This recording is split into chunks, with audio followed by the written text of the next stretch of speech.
আসসালামু আলাইকুম, কেমন আছেন সবাই? আশা করি সবাই ভালো আছেন।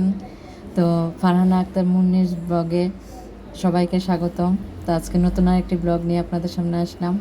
আজকে আমি আমার মুরগির রোস্টের পুরো রেসিপিটা আপনাকে দেখাবো। তো দেখুন আমার মানে এটা হচ্ছে পেঁয়াজ বাটা, পেঁয়াজটা পেস্ট করে নিচ্ছি। এটা হচ্ছে বাদাম, কাজু বাদামকে পেস্ট, কী বলে, চীনা বাদাম, পেস্তা বাদাম, কিশমিশ, এগুলো সব কিছু নিয়ে নিচ্ছি। তো এখন আমি মশলার মধ্যে এখানে পেঁয়াজ বাটাটা দিয়ে দিছি তেলের সাথে। যেই তেলে আমি মুরগির রোস্ট করার জন্য মুরগি ভেজেছি ওই তেলটাই ঢেলে দিয়েছি, এর জন্য কালারটা হলুদ হলুদ দেখা যাচ্ছে। তো এখানে আমি আদা বাটা আর রসুনের পেস্ট এই দুইটা দিয়ে দিলাম। আমি কিন্তু এখানে কাটা পেঁয়াজ দিই নাই, এটা হচ্ছে পেঁয়াজের পেস্ট দিয়েছি। তো পেঁয়াজের পেস্ট, রসুনের পেস্ট, আদার পেস্ট এগুলো একসাথে। আর ওই তেলটা হচ্ছে আপনার ওই মুরগি ভাজার যে তেলটা, ওই তেলটা এখানে আমি ঢেলে দিচ্ছি।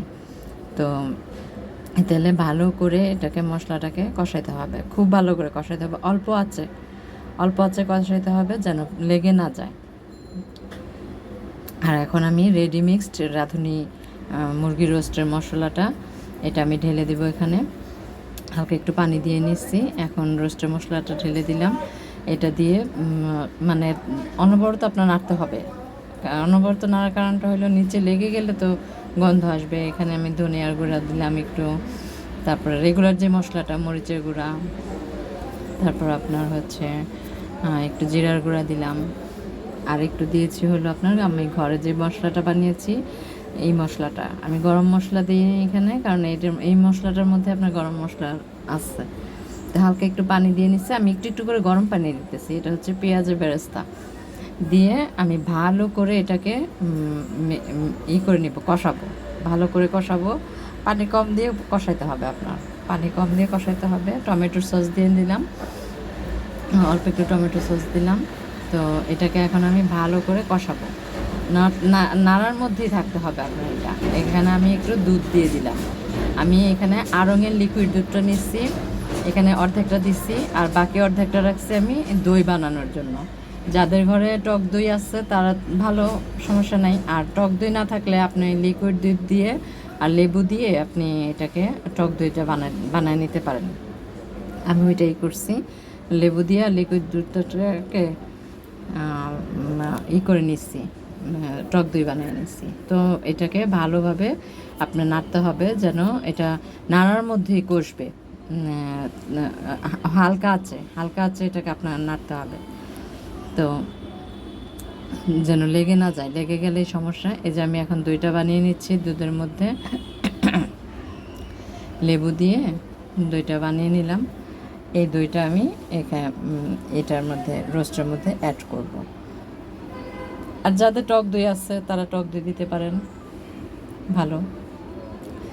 তো এখন আমি এটার মধ্যে এই যে কাজু বাদাম, পেস্তা বাদাম, চীনা বাদাম এটা পেস্ট করছি, আর কিশমিশ পেস্ট করছি, এটা এখন আমি এটার মধ্যে দিয়ে দেব। রোস্টের মধ্যে সম্পূর্ণটা দিয়ে দেব। আমার 1 বাটি পরিমাণ হয়েছে, এটা সম্পূর্ণটাই আমি দিয়ে দিলাম। তো এটার স্বাদটা এতটা ভালো হয় আর এত সুন্দর একটা ফ্লেভার আসছে, জানেন না, বলার মতো না। মানে লোভনীয় একটা ফ্লেভার, গন্ধেই আমার মনটা ভরে গেছে, এত সুন্দর একটা ফ্লেভার। তো এর জন্য আপনার বারবার নাড়তে হবে, না লেগে গেলে একদমই সর্বনাশ, রোস্টের গন্ধ আসবে, পুরা গন্ধ। তো এখানে আমি একটু দুধ দিয়ে নিছি, প্যাকেটের গায়ে একটু দুধ ছিল, সেই দুধটা আবার ঢেলে দিলাম, ওই দুধটা ঢেলে দিছি। এখন এখানে টেস্টিং সল্ট দিয়ে দিব, আমি টেস্টিং সল্ট দিয়ে দিলাম। টেস্টিং সল্টটা আপনার স্বাদ বাড়ায়, আলাদা একটা স্বাদ বাড়ায়। এখানে আমি দিব ওই যে গোলাপ জল, তারপর হচ্ছে আপনার কেওড়ার জল, ওগুলো অ্যাড করব। তো অনেক মানে সুন্দর একটা গ্রান আসছে, এটা নাড়তে থাকবেন। এটা আমি স্বাদ মতো একটু লবণ দিয়ে নিলাম। তো এখন আমার সেই টক দইটা আমি ঢেলে দিচ্ছি। টক দইটা ওই কী বলে, এই লেবু দিয়ে যে আড়ঙের দুধটা আমি টক দই বানিয়েছি ওইটা আমি ঢেলে দিলাম। এখন আমার সব কিছুই দেওয়া শেষ। এটাকে আমি অনবরত নাড়তে থাকবো, মশলাটা ভালোভাবে কষে আসবে। এখন কেওড়ার জল আর গোলাপ জলটা দিয়ে দিব। কেওড়ার জল আর গোলাপ জল পরিমাণ মতো, বেশি না, বেশি দিলে আবার ভাল লাগবে না, একদম পরিমাণ মতো দিতে হবে, কমও না বেশিও না। এই দুইটা জিনিসের মধ্যে, আর টেস্টিং সল্ট, এই তিনটা জিনিসের মধ্যে আপনার খেয়াল রাখতে হবে। দেখেন কি সুন্দর হয়ে কষে আসছে, দেখছেন কত সুন্দর একটা কালার আসছে না? অনেক সুন্দর একটা কালার আসছে, দেখতেও হেভি, আর হচ্ছে স্বাদও সেরকম হবে, সুন্দর একটা গ্রান আসছে, অনেক সুন্দর একটা গ্রান আসছে। এখানে আমি একটা কাঁচামরিচ দিয়ে দিলাম।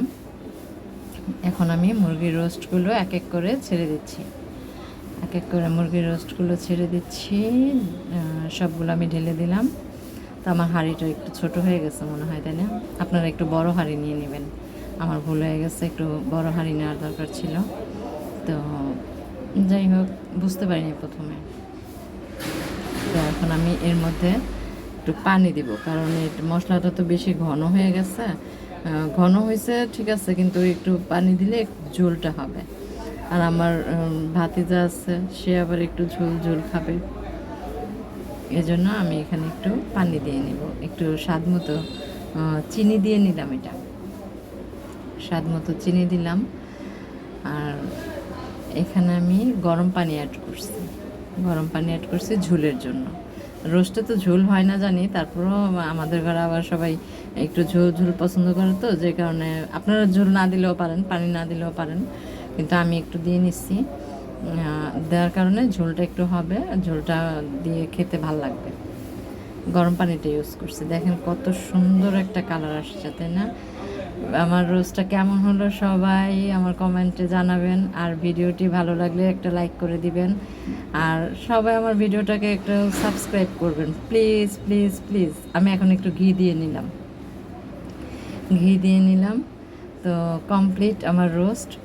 তো আজকে এই পর্যন্তই। সবাই ভালো থাকবেন, সুস্থ থাকবেন, নিজেদের প্রতি খেয়াল রাখবেন, আমাদের জন্য দোয়া করবেন, আমিও আপনাদের জন্য দোয়া করব। তো কথা বলতে বলতে অনেক সময়, মানে রেসিপিটা দেখাইতে অনেক সময় লাগলো, তো ভিডিওটা অনেক লম্বা হয়ে গেছে। আশা করি সবাই স্কিপ না করে দেখবেন, ভালো লাগবে। তো সবাই রান্না করে এভাবে খাবেন। সবাই ভালো থাকবেন, সুস্থ থাকবেন, আল্লাহ হাফেজ।